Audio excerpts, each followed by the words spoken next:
Siwara kok iso hulem tur sajak lunyu iki dhisik mangane apa ya, Kang? Tajin. Tajin? Karo putih andhok. Marake apik ya. Kira-kira pokoke anggere sing basa litrek-litrek iki mesti apik. Wah, malah gila mitra. Enggak. Mangkana tyen tuwa wikan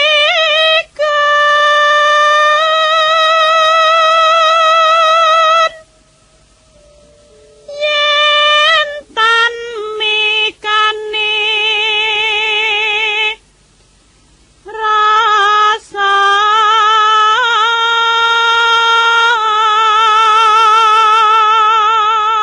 kok nganggo tiringan gender, Kang? Kuwi mung dienggo water aja nganti kelangan ngeng. Ning jane ora nganggo gender, ora, ya mung nganggo water-water aja nganti kelangan ngeng. Dedeh.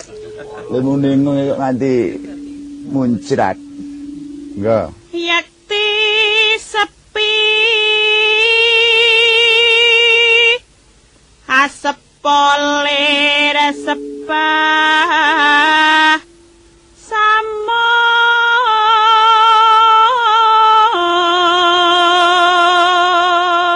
Sing gender iki gawane sindene kok mulai iso pas dindingane. Ha iya. Bojone ling ngindar.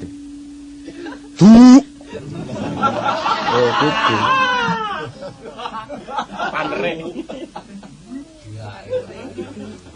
Yo.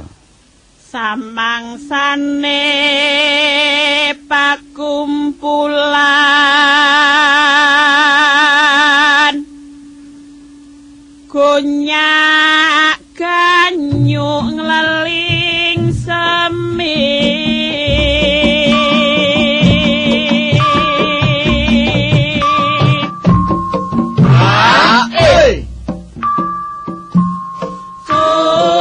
tutur piro tutur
Iki mau jenenge Santi Suwaran.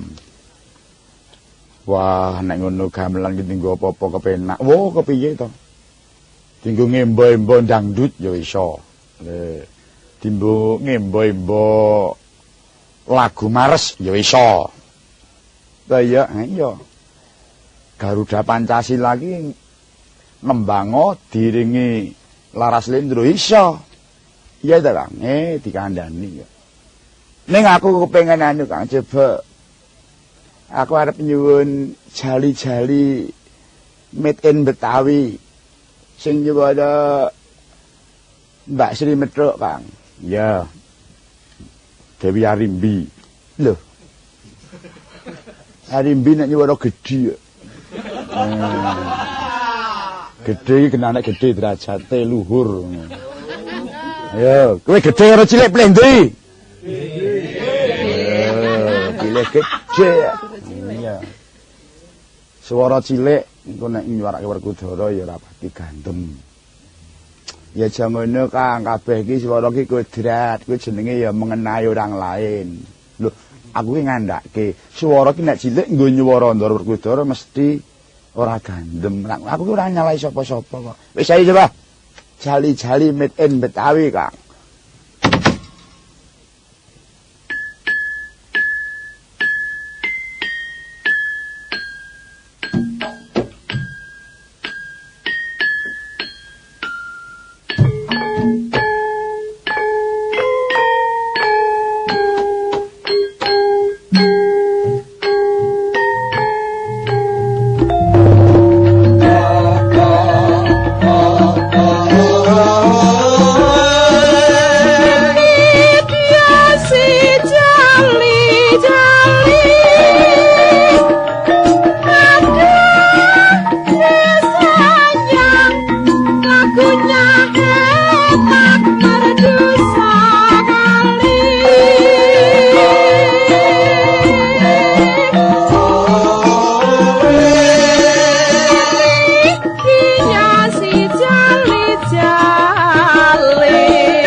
keturutan karepmu, Gong. Wah, terima kasih, Kang. Terima kasih aku mau nyenggaki karo ngejar iki senggakane turut kejare rada.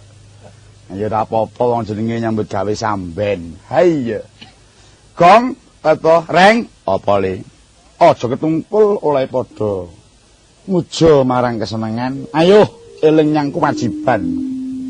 Enggal ngadep ndara marga yen kesuwen ana kene mundak kelunta-lunta awake dhewe. Wah iya ayo le ngadep ndara le.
Panenggih kacarita wau pinangka sambeting kandha punika tawarnane ingkang sinebat wana tunggul ya wana Parasara Nyata lamun wana tunggul gawat sinung wingit. Lebet madyaning wana taksih wonten isen-isen tigang perkawis. Ingkang sepisan katahing satu kewan kang maksih galak turta karmangsa jalma manungsa. Kaping kalih madyaning wana minangka papaning gendruwo tetekan memedhi lulu banaspati genjong warudaya klek-klek balung atandak. Kaping 3 madyaning wana asring kinarya pacak barisaning reksasa. Kathah kekayon ingkang ageng arane hangrong buyung akarya wingiting papan. Katingaspi kahanane amung kapiyarsa. Ngelesting naga ngalih malimbanging lutung. Pambaunging sono ajak lan pangemreting gajah kang ana madyaning alas. Tebasan jalma mara jalma sak mati satu mara tiwas. Madyanto gawat parandhinihing mangke ana satunggiling satriya ingkang nawung Sungkawa. Lah menika ta warnane? Pamadyaning Pandhawa kekasih Raden Harjuna.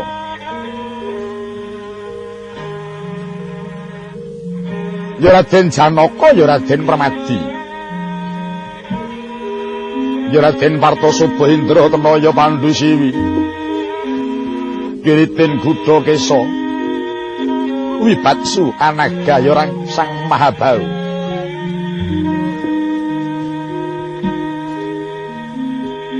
Nembe ngandhut cingken katingal ngalayung salirane labet mrihatosaken dhateng sedanipun ingkang putra nenggih Raden Angka Wijaya ingkang sampun kapagut ing pupuh.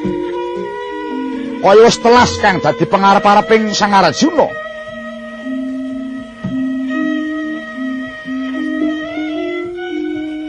Nalika mangke Raden Janaka kahadhep Sang Hyang Patpana kawan kang mung duwe ngayun nggih menika ta Ki Lurah Semar. Ya Ki Lurah Badranaya marga sampun Nayantaka bojo gati dudha manang mundung janggan Semara Santa Dyah Juru Punta Prasanta ya Kyai Tismaya. Sumambeting madya nggih Lurah Malawi Garing Cakrawangsa Pegat Waja Pansal Panurujak Purnama Blengkelan. Sinambung Ki Lurah Petruk ya Surajenggala. Kantong Bolong Jenglong Jaya Suragendela ya Sang Tongtongsot. Wingking piyambak Ki Lurah Bagong. Sedaya Patpana kawan samya nglipur dhateng panggalihing Sang Binagus parandene tutur katawurtan tinampi dening kang nembe kanduan kingkin.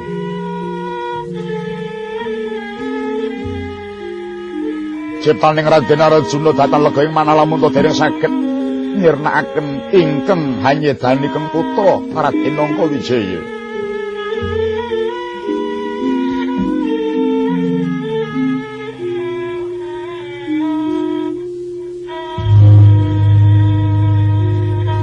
Sawetawis Sang Binagus ingkang dhateng kepareng kersa paring pangendika.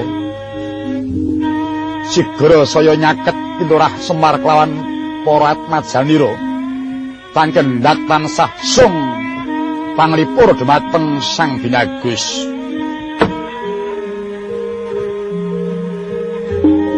Nyuwat langening kalang nyuwun naglara pandamun saratinton nderekegon nang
surem diwangkara kingken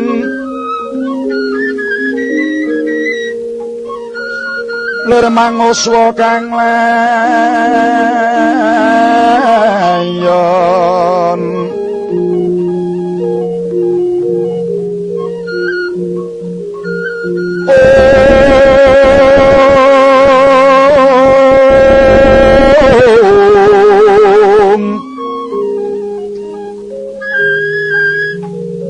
denyo hilang memanisi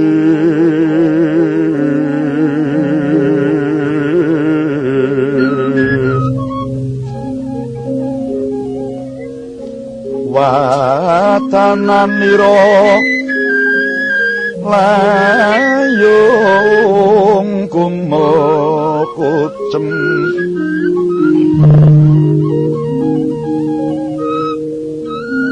harah nyomaratani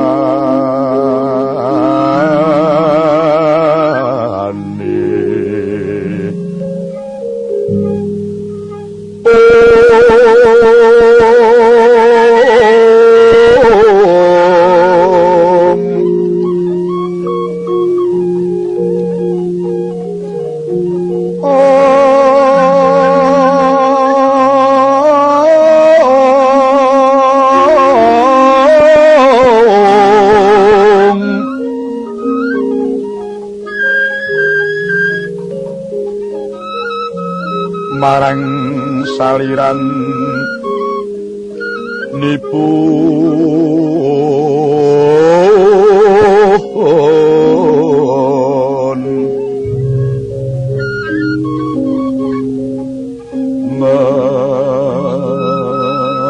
melas dening ludira kawang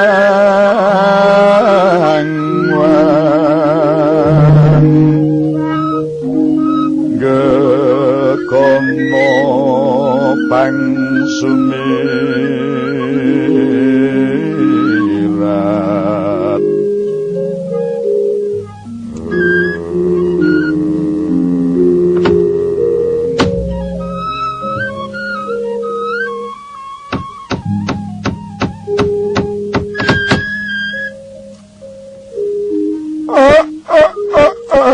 Bapa Bendara kula Den, Bapa Gusti kula. Menapa sababipun Ndara kula neng kados watu ning kados banyu? Mbok ya mesem merengut pedahe apa? Mbok ya guyu susah pedahe apa? Panjalukku Den tetep ing janji. Aja ewa, aja tansah cuwa. Nadyan aku uga tansah ing janji. Mesemo tansah ndak enteni. Yo bareng angudi luhuring kagunan. Watone tumemen mesti kasembadan Den. Nong nong ing jiro lumo nem jiro ji nem mo ro ji mo ru mo nem ji mo lu ro ji. Ajake dadi guru. Kaya wong kakek niki ya piyayi seni, mula yen matur ya nganggo seni. Niki papan gawat Den. Niki alas sinung wingit akeh buta-buta galak. Solahe lunjak-lunjak. Ngadeg cikrak-cikrak. Nyandak kunca nuli tanjak.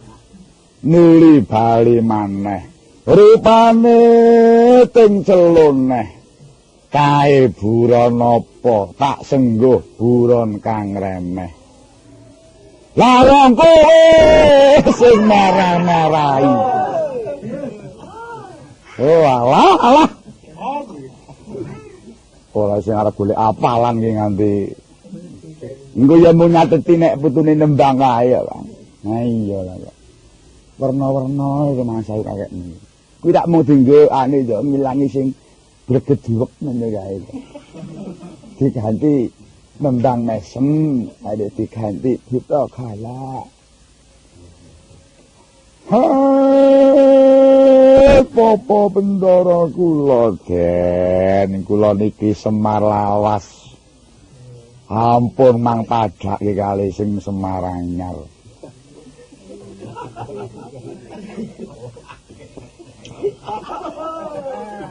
Lawas kae nek ora iso apa-apa ya pilih sing anyar. Numangsane iki Amer lawas karo anyar. Nah aku pilih sing lawas. Iya, serasa nuntun kok. Iya. Terus dadi mula pakon ya lir-balir kaya anyar mesti ngono. Nah, apa begini lawas regane lah, Bang. Gamelan lawas ajine yo wayang lawas ajine yo nek wong lawas. Ayo. Lawas ini kanggo apa urung? Apane? Lawas kanggo apa urung? Uwong lho. Lah iya tegese kanggo nyambut gawe apa urung? Ya wis no, arep. Oh, ya terang.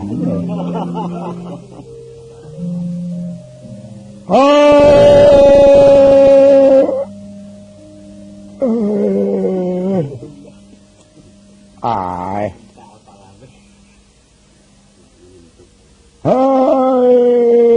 Gerak judeg kowe kok. Nembang apa neh hafal ya mung loro kuwi. Ndara. Alah ngene. Bejo mesem ngono.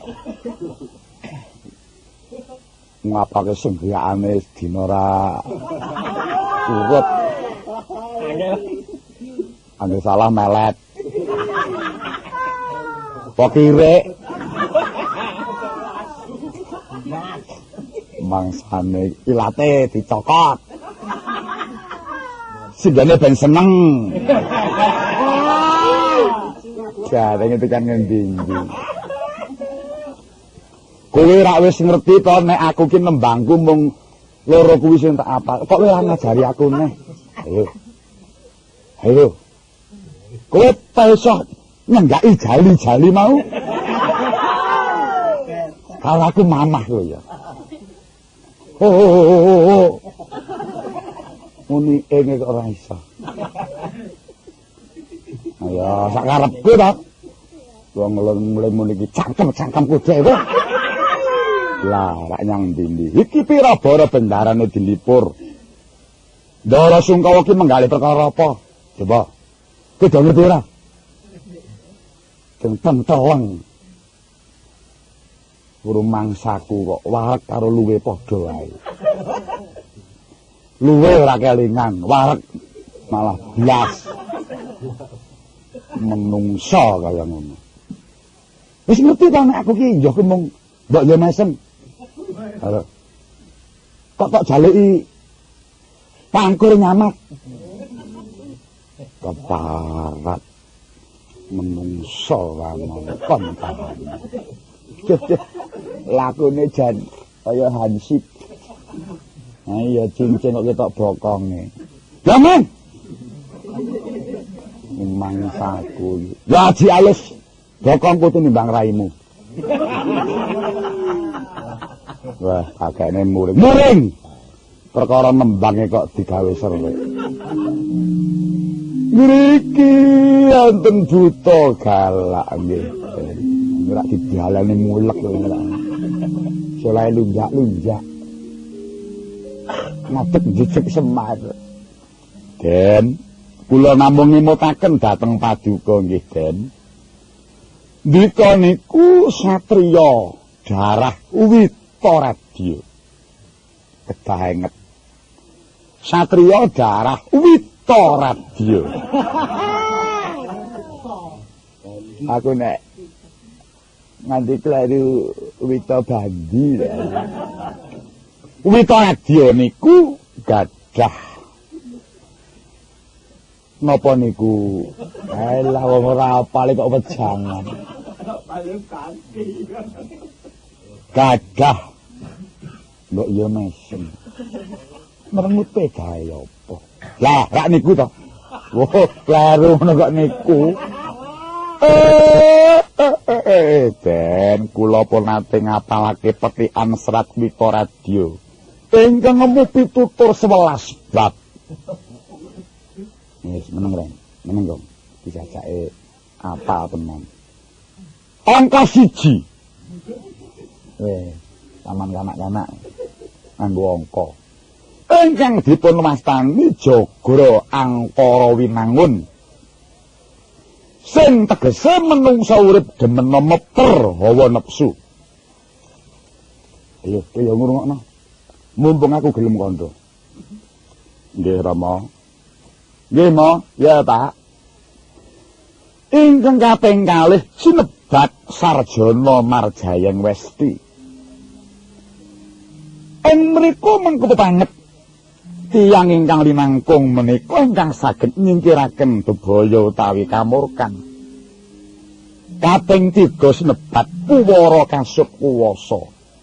Ingkang tegesipun saged misuwur lan kawasa. Kaping 5 Wasita Jurweda Muni. Wawarah salebeting kitab piwucal sampun ngendikaaken piwucal ingkang sarwa luhur. Lajeng Suradira jayane ngrat tiyang ingkang namung tansah ngegungaken kasuran kaliyan kasudiran. Tangka nenem lebur dening pangastuti ingkang tegesipun sirna ing tindak ingkang tansah miturut dhateng damaring Gusti kang hakarya jagat. Kaping 7 sinebat Ring Janma Dikang Winangun ingkang tegesipun dhateng tiyang ingkang linangkung ingkang sampun dipun tata gesangipun boten badhe gadhah watak angkara murka. Kaping 8 Menyar Wimbaning Rawi. Tegesipun gumlebyar kados plepeking Hyang Surya. Kaping 9 Minang kang sarwa dumadi. Sampun cetha sedaya saisining jagat ingkang gumelar. Kaping 11 Hambek Santa Paramarta. Tegesipun tiyang ingkang boten angkara murka watakipun alus boten badhe damel kapitunaning asanes. Lan hambung tansah aweh asrep dhateng tiyasing sesama. Janeping kaping 11 bab sinebat Puwara Hanyakrawati. Ingkang wardinipun wasana saged mengku jagat lan ngwaosi pemerintahan. Nitik saking 11 bab menika mestenipun ndara saged nglimbang. Apa to gunane aku susah? Apa to pedayaku kok nglayung ragaku? Tapi menawi pancen ndara kula mrihatosaken dhateng sedanipun ingkang putra. Niku kang putra niku pun netepi dhateng jejering satriya utama. Satriya utama mati alabuh negara. Boten mati nista, nanging menika seda dados kusumaning bangsa. Nurupi dhateng kautamaning Gusti kula Pandhawa, tetep ngreksa dhateng wetahing Gusti kula Pandhawa. Tapi menika kenging kangge patuladan den. Dados sampun cetha-cetha bilih Gusti kula Pandhawa sampun kajiwa dening bebrayan sedaya ingkang wonten ing laladan ngriki. Mboten namung wonten pangucap nanging dipun tindakaken menapa wontenipun. Dipun rencangi dhateng titik ludira kang wekasan. Tuntasing ludira ingkang wekasan kangge njagi dhateng wetahing Gusti kula Pandhawa. Lho menika dados nama sampun trep kaliyan pengudang kaduka dhateng ing putra swargi den. Nadyan teng putra menika seda nanging asmanipun dereng seda. Asmanipun tasih dipun enget-enget dening sedaya bebrayan awit saking lelabetanipun ingkang putra. Menawi perlu dipun damel reca pinangka pepenget. Jadi kula niki gadah gadangan kaya ngoten. Sok anak kula garing niku nek mati supaya awake garing didadekke reca. Reca garing. Semanten ugi Petruk benjang menawi pejah. Saking agenging labetanipun Petruk benjang sakata dipun damel reca. Reca Petruk. Bagong mboten mau. Nggih. Bagong nggih ngoten, Den. Aku dibasani reng. Menengo anggere karo merem ngono kuwi ora eling sapa-sapa. Merem karo merengut. Lambene ngisor karo metu ya. Benjang menawi pejah menika Bagong. Pejahing Bagong benjang saketa. Kumaranipun Bagong tinampi dening Gusti ingkang ngakarya jagat. Lajeng wujudipun Bagong saketipun damel reca. Reca Bagong. Petruk malah wis kok, Pak. Petruk jek urip malah rupane Petruk dienggo simbol uwur. Uwur Petruk. Gareng barang ya dienggo uwur. Uwur gareng. Nek kowe aku dienggo simbol spray. Spray Bagong. Coba simbol ku apik dhewe tur mak dhewe spray kuwi ya kan. Wandamu kaya ngono. Mila Den. Sampun ngantos ndara kula namung ketingal nglangut penggalihipun mangke malah saged nyuda dhateng kaprawiripun Ndara piyambak. Mongko Ndara wekdal menika nembe ngayahi dharma nindakaken ayahan Baratayuda Jaya binangun. Napa mung punggel semanten Baratayuda? Ra inggih mane-mane ngatasi wis carane nyabrang wis tekan tengah. Kedah dipun lajengaken awit sampun wonten titikanipun. Bilih Ndara menika mapan wonten hambek ingkang utami. Mapan wonten perkawis ingkang leres. Kados menapa anggen paduka nyabaraken dhateng para Kurawa parandene Kurawa babar pisan mboten melu dipun sabari Gusti kula Pandhawa. Wah nggih Ndara. Putra paduka tasih kathah Ndara. Madyan ingkang seda sampun kalih mangking tasih kathah putranipun ewadene mangke kirang kathah kula wuwuhi anak kula Den. Kersanipun dipun pupu kaliyan Ndara. Walah reng. Ayen anakmu ki dikumpulke karo putra Ndara Janaka ki apa ya wis trep. Kaya sapa ngerti bejane wong ki ora roh. Ndara Abimanyu sampun sekeca palengganipun nggih Ndara, mboten perlu Ndara menika amung tansah prihatos namung karana keng putra. Tasih jembar kalanganipun Ndara, tasih wiyar jangkahipun Ndara. Maring ngantos menika mangke Ndara mboten tumuli ngempal dhateng para kadang paduka. Pangintenipun Ndara-ndara sanesipun dipun kinten Ndara menika sedang nyetuwuh. Monggo kula ngertos dumateng prastiyaning Ndara kula Pandhawa. Sedos tunggal sedaya tesami mbelani. Mila nggih Den. Monggo-monggo kula dherekaken enggal wangsul dhateng ing pesanggrahan Upalawiya Den. Ndara. Kok kaya dudu traing satriya utama. Lakar sedaya ingkang gaya dhateng kautaman menika kedah mawi pangorbanan. Tanpa pangorbanan boten badhe kelampahan hanjok ingkang tinuju. Tapi gegayuhan paduka sakadang sampun sineksen jagat saesinipun. Nawa itu paduka utawi ujub penggalih paduka kepengin badhe mbrasta angkaraning jagat. Lain mriku lak bejo kemayangan Ndara ing atasipun putra paduka saged sabela dhateng Ndara kula Janaka. Mongko tasih kathah nem-neman ingkang kepengin badhe nyeramakaken gesangipun namung kagem ngwetahaken dhateng Gusti kula Pandhawa. Lan kangge srana njejakaken dhateng adil kanthi dasar bebener. Jejeging adil menika menawi perlu dipun tumbas ladipun tebus tinebas nyawanipun lho menika. Dados sampun seka Ndara Abimanyu ngetrepi dhateng prastiyanipun sagah dados cagak minangka tuwak Gusti kula Pandhawa. Lho menika. Sampun ingkang Ndara Abimanyu den. Menawi perlu anak Petruk mau nggih wani dhateng palagan. Maki ngertos dhateng dodok saleng bebener lho menika. Lah menawi Ndara menika uger Kang Putra Seda lajeng namung nawung Sungkawa, waduh menika mangke lajeng nuwun sewu nyedakaken dhateng darajating Paduka Ndara. Ngremehaken dhateng asmanipun Ndara Janaka dipun kinten menawi Ndara menika mboten jejeg penggalihipun. Kula ngertos, ya sapa wonge to ing ngatasi kelangan anak. Kok ora growah. Ning sak sampunipun mekaten kepareng lajeng mangsulaken lamun pati urip kuwi dudu panguwasaning menungsa. Pati urip niku panguwasaning Gusti sing gawe urip. Digedhong ana dikuncenono yen pancen wancine mati ora kena disilaki, disemayani mboten kenging gelem ora gelem kudu mangkat. Benjing napa timbalaning Gusti kula panjenengan mboten ngertos. Kanten cumedhong.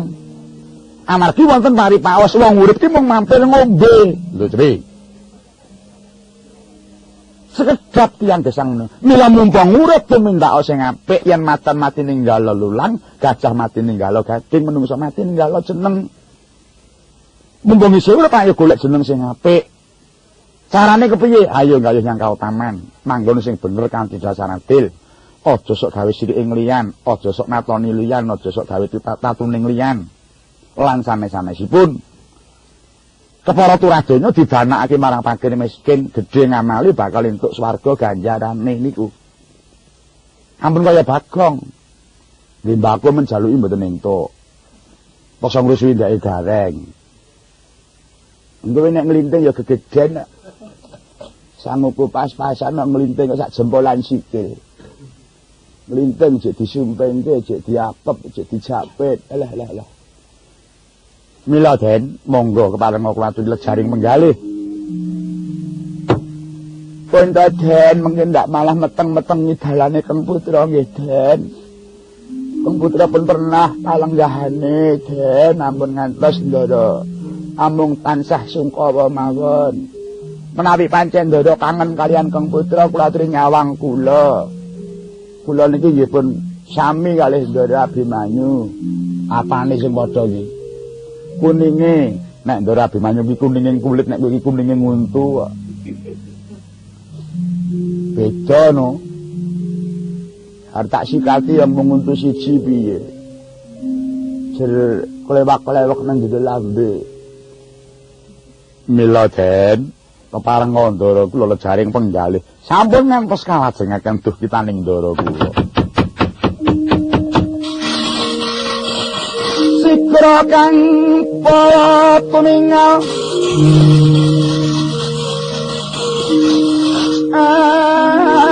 tampuh samiwa ngeteli leretat wileteng kondo kang wangkung mangun sangiti Bendang sangat dilantinya mencaliwut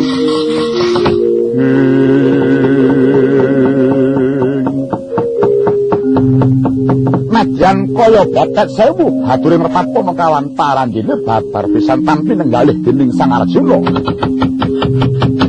kacarita kaya mangkono sarangan nglampah datan kati Putra Banagring Raden Wisamukha ingkang daya-daya ngupadi dhateng Raden Janaka.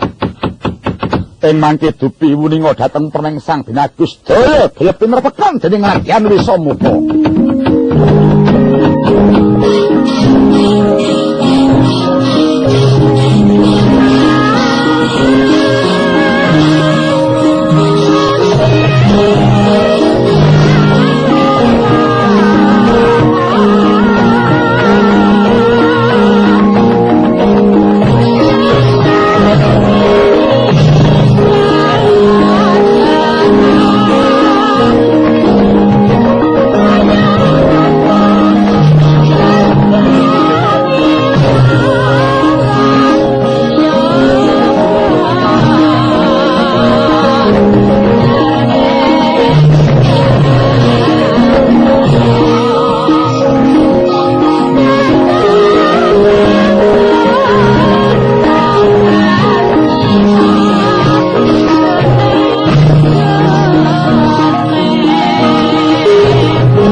Kang kanjeng langit kelap-kelap katon lirikin danging tang maweh gandrung Saparang katluwu purmo yakmayik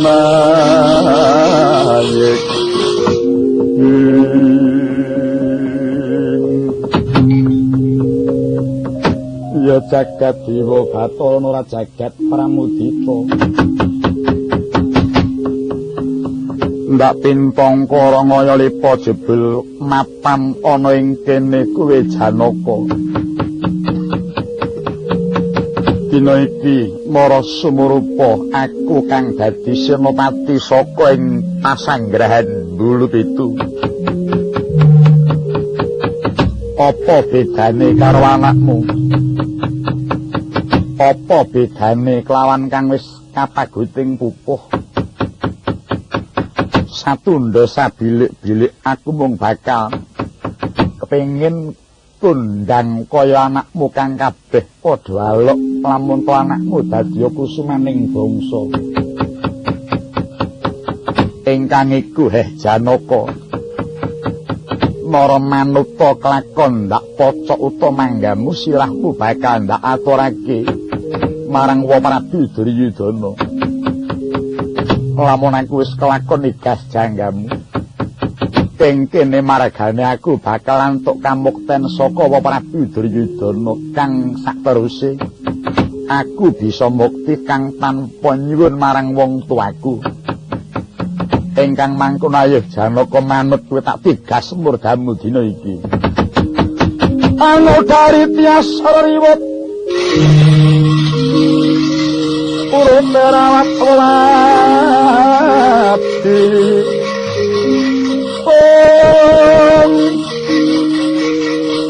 Wektu lamun kawuningan mring sangambek momoti Panwandi pinarti loko Katurnan kang hambek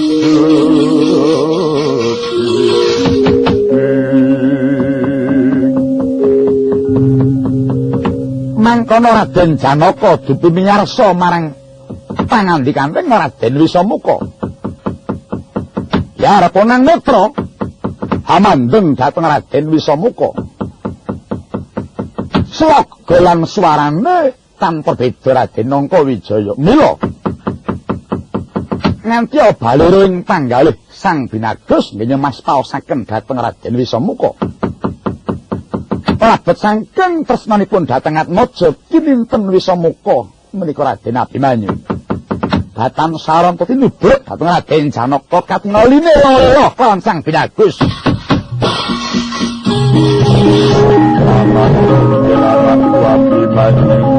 ora nyono wis musuh teko kene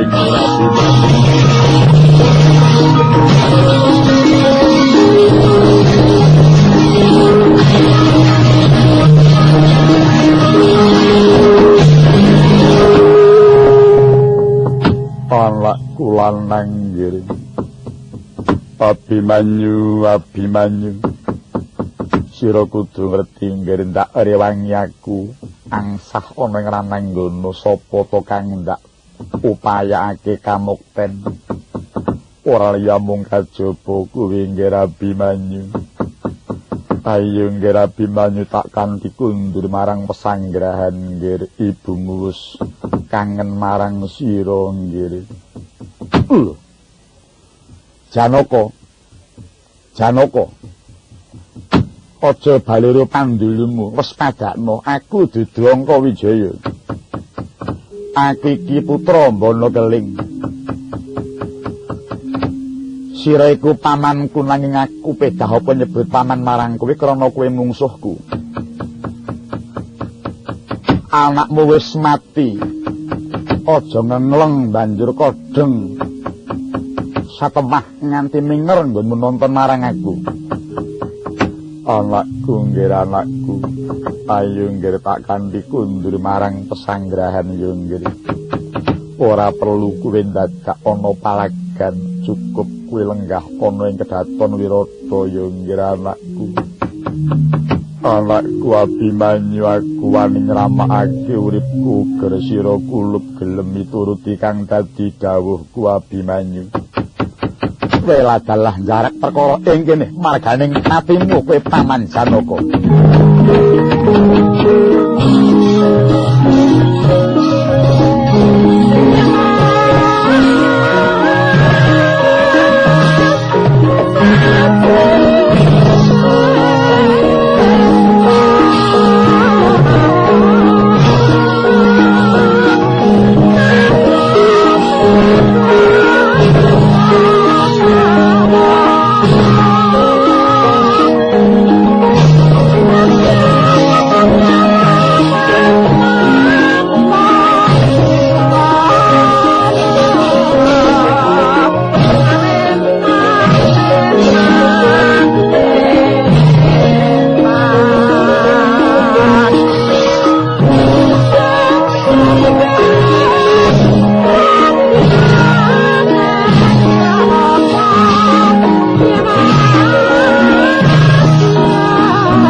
tengah kulem ngarum hungkara saing Brahmana pantembah swaraning madu prangka manut